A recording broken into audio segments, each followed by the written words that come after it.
Talk about chutzpah. Talk about sheer unmitigated gall. Talk about the pot calling the kettle black.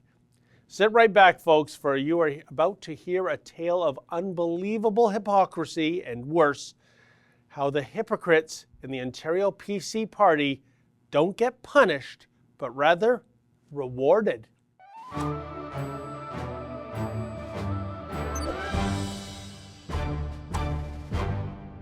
So a press release landed on my desk the other day. It was from Goldie Gameri, the PC MPP for the riding of Carleton. If anything, she is proof positive that just about anyone can get elected, regardless of the amount of baggage they are toting about. And when it comes to Goldie, she has enough baggage to fill the cargo hull of a C-130 Hercules. As reported in this space last year, Goldie's had a very questionable social media presence that she'd like everyone to simply forget. She's deleted all the contentious posts, but alas, the internet is forever. For starters, she's supposedly a true blue conservative, but a few years back, she was a candy apple red liberal.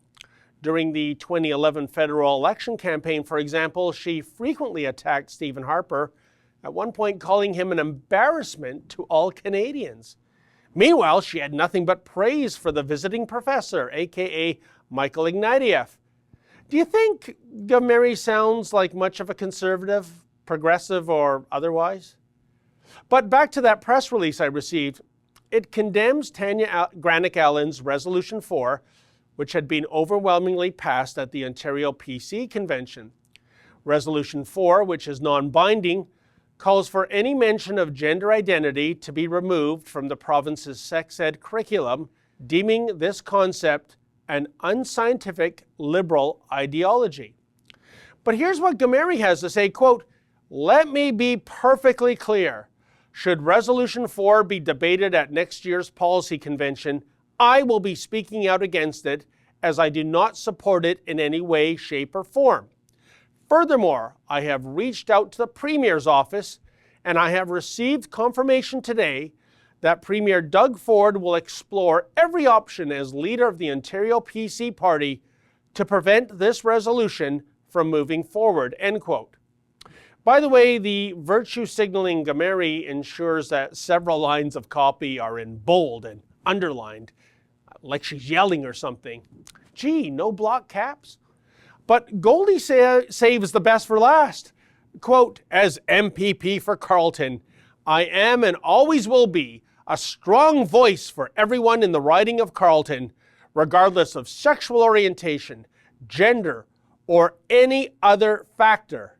There is no room for intolerance or disrespect anywhere in Ontario or across Canada," end quote.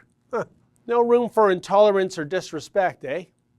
That's interesting because you see, a few years ago under her alias, The Persian Cat, this is what Gameri allegedly wrote on a social media posting, quote, "Jesus was just another human like you and me. He died and became worm food. So get over it and stop advertising your religion. It's gay," end quote. Jesus is worm food, Christianity is gay. Does that sound tolerant and respectful to you? And I say allegedly because after repeated attempts, she will neither confirm nor deny authorship of this hateful prose. However, prior to the press release being issued, we caught up with Tanya Granick-Allen at the PC convention, and I had a chance to ask her about this particular cat. And another thing that bothers me too in this day and age, Tanya, is the double standard. And I brought this up before that we have an elected MPP, Goldie Gameri, who said, not just said, but wrote, "Jesus is worm food, Christianity is gay." That was publicized months before the election. Nothing happened to her. I contrast that with what happened to you. Why the double standard? Well, I don't know, but Doug should hold all of his MPPs into account because I think religious tolerance and diversity is very important, that people need to have religious freedom, and to make these alleged terrible remarks on Christianity is unacceptable. So people should call on Doug Ford as the leader to talk to his MPPs, or in this case, Goldie Gameri, about those remarks. Indeed, but the question arises, where is the accountability? Gameri won't talk to us on the record. I contacted her executive assistant, Barbara Shantz, and she responded with a terse no comment regarding Gameri's comments on Jesus and Christianity. I've reached out to the Premier's office, but haven't heard back. And speaking of Doug Ford, talk about someone with skin in this game. If not for Tanya Granick-Allen and her supporters, Christine Elliott is the Premier of Ontario today. But when Tanya was accused of making alleged homophobic and Islamophobic comments, she was immediately thrown under the bus and was denied the chance to run in Mississauga Centre, even though Tanya had won that nomination convincingly. Look, folks, I calls them as I sees them, which is to say that since taking office in June, I think Premier Ford has done an incredible job to date. Promises made, promises kept, and at such a rapid-fire pace to boot. But it remains appalling that he made his kingmaker walk the plank while he has nothing but hugs for the Persian cat.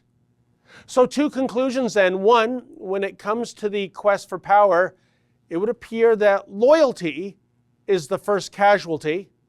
And secondly, can we kindly cut this crap about tolerance and respect for all? Because in the PC party, if you're caught uttering alleged homophobic and or Islamophobic remarks, you're toast. But make anti-Christian statements, and guess what? You're promoted. Don't know about you folks, but I feel sick to my stomach right now. For the Rebel.media, I'm David the Menzoid Menzies. Hey folks, the Rebel has a new app. Please download that app and take the Rebel with you wherever you go.